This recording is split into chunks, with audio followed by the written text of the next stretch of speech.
ಬಸಪ್ಪ ಉಳ್ಳಾಗಡ್ಡಿ ಮಠ ಅಂದ್ರೆ ಯಾರು ಅನ್ಕೊಂಡಿದ್ದೀರಿ? ಅವರು ನಮ್ಮ ದೇಶದ 10 ಜನ ಶ್ರೀಮಂತರಲ್ಲಿ ಒಬ್ರು. ಅವರು ಕಟ್ಟೋ ಟ್ಯಾಕ್ಸ್ ಹಣದಲ್ಲಿ ಉತ್ತರ ಕರ್ನಾಟಕದ 1 ತಿಂಗಳ ಬಜೆಟ್ ಹಾಕ್ಬೋದು ಗೊತ್ತಾ? ಅವ್ರ ಸಹಾಯ ಇಲ್ಲದೆ ಕರ್ನಾಟಕದಲ್ಲಿ ಯಾವ ಸರ್ಕಾರನೋ 5 ವರ್ಷ ಅಧಿಕಾರ ನಡೆಸಕ್ ಆಗಲ್ಲ.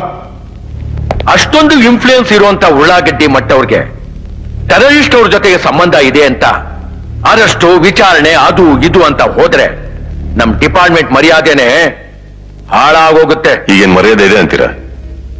ಹೊರಗಡೆ ನಮ್ ಡಿಪಾರ್ಟ್ಮೆಂಟ್ ಬಗ್ಗೆ ಎಷ್ಟು ಕೇವಲ ಮಾತಾಡ್ತಾರಂತ ಗೊತ್ತಾ ನಿಮ್ಗೆ?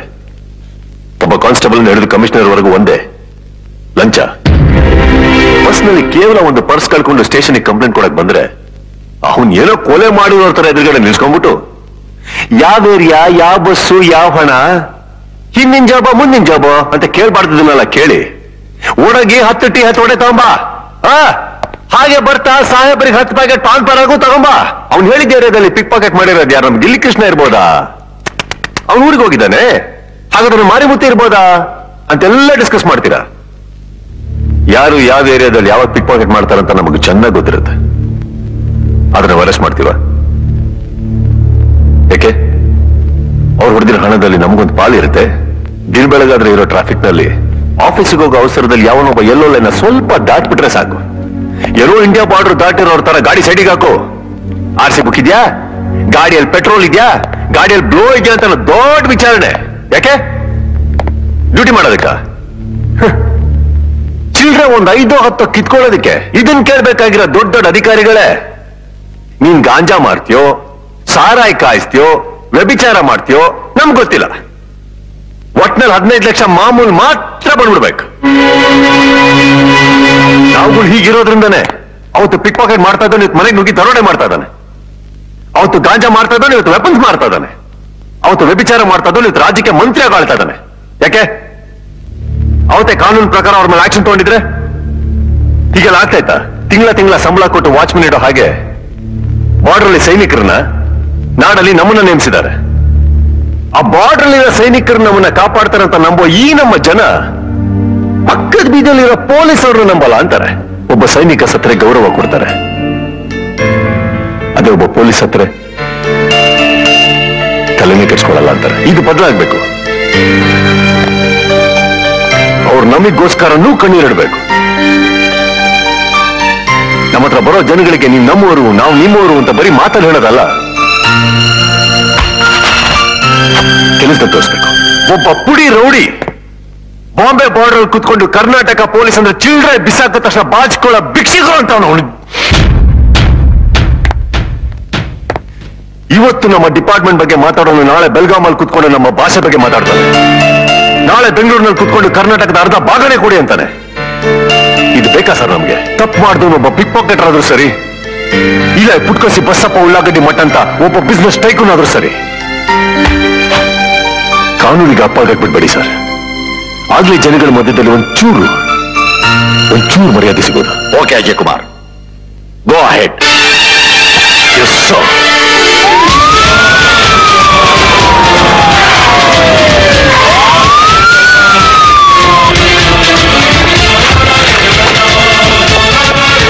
ಯಾಕೊಳಕ್ ಹೋಗಿಲ್ಲ? ಗೇಟ್ಗೆ ಬೀಗ ಹಾಕಿದೆ ಸರ್.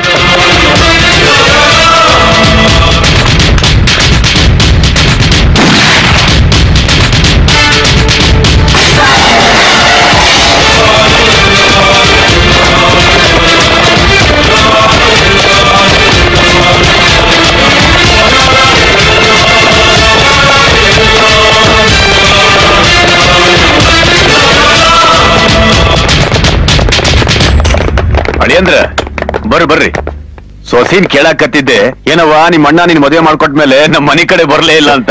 ನೀವಾ ಬಂದಿರಿ, ಬರ್ರಿ ಕುಂದ್ರಿ, ಊಟ ಮಾಡಿ. ಇಲ್ಲ ಡ್ಯೂಟಿ ಮೇಲೆ ಇದ್ದೀನಿ. ಪೊಲೀಸ್ ಕೆಲ್ಸನೇ ಅಷ್ಟ್ರಿ. ಇಲ್ಲಿ ನೋಡ್ರಿ, ಊಟ ಸಮಯಕ್ಕೆ ನಮ್ಮ ಮನೆಗೆ ಯಾರೇ ಬಂದ್ರ ಅವ್ರನ್ನ ಬಿಟ್ಟು ಊಟ ಮಾಡೋ ಅಭ್ಯಾಸನೇ ನಮ್ಗೆ ಇಲ್ಲಿ ನೋಡ್ರಿ. ನನಗೆ ನಮ್ಮೂರ್ನ ಬಿಟ್ಟು ಊಟ ಮಾಡೋ ಅಭ್ಯಾಸ ಇಲ್ವೇ?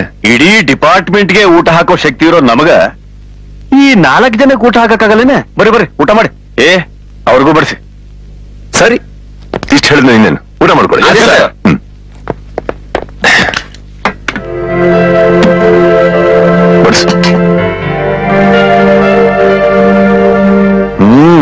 ತುಂಬಾ ಚೆನ್ನಾಗಿದೆ. ನಿಮ್ ಕಡೆಗೆನಾ?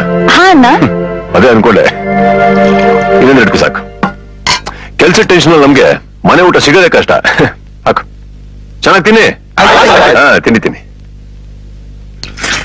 ಅಣ್ಣ ತಗೋ.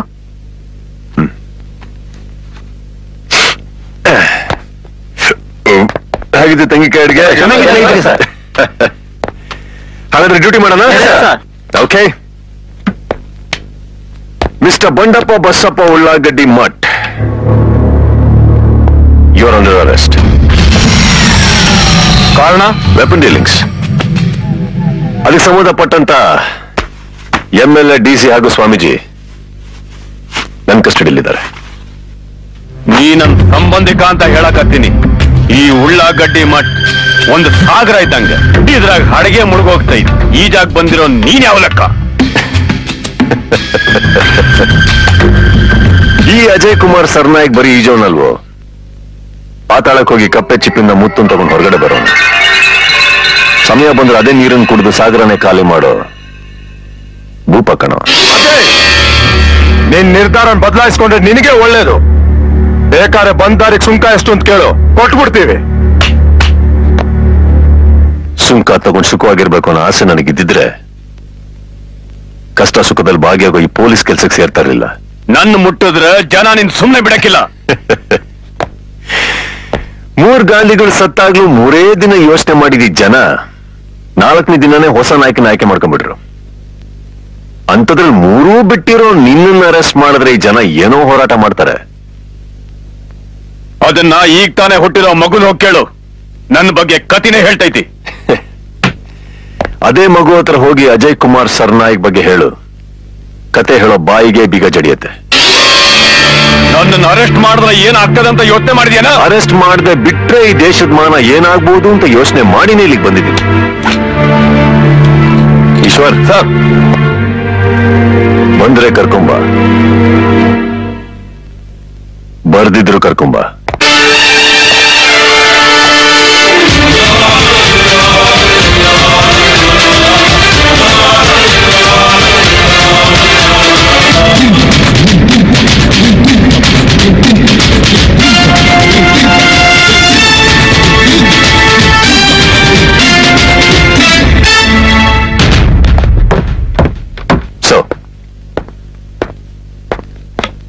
ಬಂಡಪ್ಪ ಬಸಪ್ಪ ಉಳ್ಳಾಗಡ್ಡಿ ಅವರು ಟೆರರಿಸ್ಟಿಗೆ ಸಂಬಂಧಪಟ್ಟವರ? ಇನ್ನೇನು ಗಾಂಧಿ ವಂಶಕ್ಕೆ ಸಂಬಂಧಪಟ್ಟವರ? ಒಂದು ಪ್ರಶ್ನೆಗೆ ಇನ್ನೊಂದು ಪ್ರಶ್ನೆ ಉತ್ತರ ಅಲ್ಲ. ಉತ್ತರ ಗೊತ್ತಿದ್ದು ಪ್ರಶ್ನೆ ಕೇಳಿದ್ರೆ? ಬಂಡಪ್ಪ ಮತ್ತು ಅವ್ರ ಸ್ನೇಹಿತರಿಗೂ ಬಾಂಬೆ ರಾಥೋಡ್ ಅವ್ರ ಜೊತೆ ಸಂಬಂಧ ಇತ್ತು ಅಂತ ನಿಮ್ ಕೈಯಲ್ಲಿ ಪ್ರೂವ್ ಮಾಡಕ್ಕಾಗತ್ತಾ? ಎಸ್. ಹಾಗಿದ್ಮೇಲೆ ಅದಕ್ಕೆ ಯಾವ ಸಾಕ್ಷಿ ಸೆಟಪ್ ಮಾಡಿದಿರ ಅಂತ ನಾನು ತಿಳ್ಕೊಬಹುದಾ? ಸೆಟಪ್ ಮಾಡೋದು ನಿಮ್ ಕೆಲಸ, ನಮ್ ಕೆಲಸ ಅಲ್ಲ. ಮಾತ್ ನಾ ಸ್ವಲ್ಪ ಹಿಡಿದಲ್ಲಿ ಇಟ್ಕೊಂಡು ಮಾತಾಡಿ. ಕೇಳೋ ಪ್ರಶ್ನೆ ಕೇಳಿ, ಮಾತು ಹಿಡಿತದಲ್ಲೇ ಇರುತ್ತೆ. ಮಿಸ್ಟರ್ ಕೃಷ್ಣಮೂರ್ತಿ, ಕೇಸಿಗೆ ಸಂಬಂಧಪಟ್ಟ ಪ್ರಶ್ನೆಗಳನ್ನ ಮಾತ್ರ ಕೇಳಬೇಕು. Sorry sir. ಸರ್, ಈ ಕೇಸಿಗೆ ಸಂಬಂಧಪಟ್ಟಿರೋ ಸಾಕ್ಷಿಗಳನ್ನ ವಿಚಾರಣೆ ಮಾಡೋದಕ್ಕೆ ತಮ್ಮ ಅನುಮತಿ ಕೋರ್ತೀನಿ. ಪ್ರೊಸೀಡ್. ಸರ್, ಸಾಕ್ಷಿನ ಕರ್ಕೊಂಡ್ ಬರ್ತಾ ಇದಾರೆ. ಇನ್ನೊಂದು ಸ್ವಲ್ಪ ಕಾಲಾವಕಾಶ ಕೊಡಿ ಅಂತ ಕೇಳ್ಕೊತಾ ಇದ್ದೀನಿ. ಎಸ್.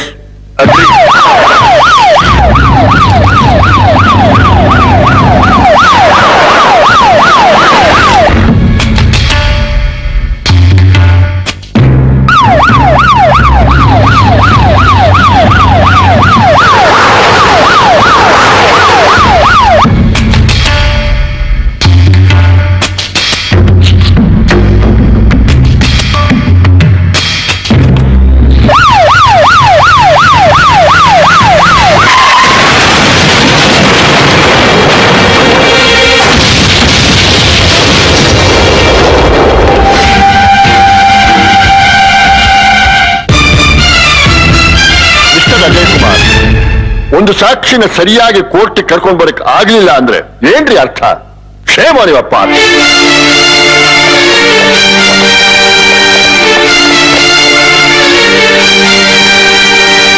ನೋಡ್ದೆ ಅಜಯ್ ಕುಮಾರ್ ಸರ್ನಾಯಕ್, ನನ್ನ ಮುಟ್ಟಿದ್ದಕ್ಕ ನೀನು ಡಿಪಾರ್ಟ್ಮೆಂಟ್ ಇಂದಲೇ ಸಸ್ಪೆಂಡ್ ಆಗೋದಿ. ಹೌದು, ನನಗೂ ಭಯೋತ್ಪಾದಕರಿಗೂ ಸಂಬಂಧ ಐತಿ. ಹಾಗಂತ ನಾನ್ ಹೇಳಿದ್ರು ನೀನ್ ನಿಲ್ಲಿಸೋಕ್ ಸಾಧ್ಯನೇ ಇಲ್ಲ. ನೋಡ್ದೇನೆ ಕೋರ್ಟಿಗೆ ಬರ್ತಿ ಸಾಕ್ಷಿನ ಹ್ಯಾಂಗ್ ತಡ್ದೆ ಅಂತ? ಹಂಗೂ ನೀನ್ ಸಾಕ್ಷಿನ ಕೋರ್ಟಿಗೆ ಕರ್ಕೊಂಡ್ ಬಂದಿದ್ರು ಕಾನೂನ್ನೇ ಬೆಲೆ ಕಟ್ಟಿ ಕೊಂಡ್ಕೋತಾ ಇದ್ದೆ. ನೋಡು, ಪ್ರಪಂಚದಾಗ ಪ್ರತಿಯೊಂದಕ್ಕೂ ಒಂದ್ ಬೆಲೆ ಐತಿ. ಹಂಗ ನೀನು ನನಗ್ ಬೇಕಾದವನಾಗಿದ್ದಿದ್ರ ನಿನಗೂ ಒಂದು ಬೆಲೆ ಕಟ್ಟಿದ್ದೆ. ಏ ಅಜಯ್, ಒಳಗ ನನಗೇನಾದ್ರೂ ಶಿಕ್ಷೆ ಆಗಿದ್ದಿದ್ರ ನನ್ನ ಜನ ಹೊರಗ ಇಡೀ ಕರ್ನಾಟಕಕ್ಕೆ ಬೆಂಕಿ ಹತ್ತಿದ್ರು ಗೊತ್ತೇನ?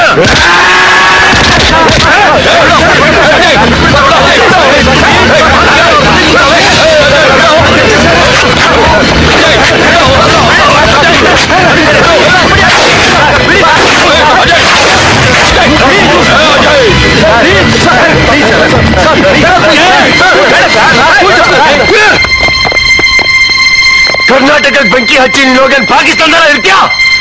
ಬೆಂಕಿ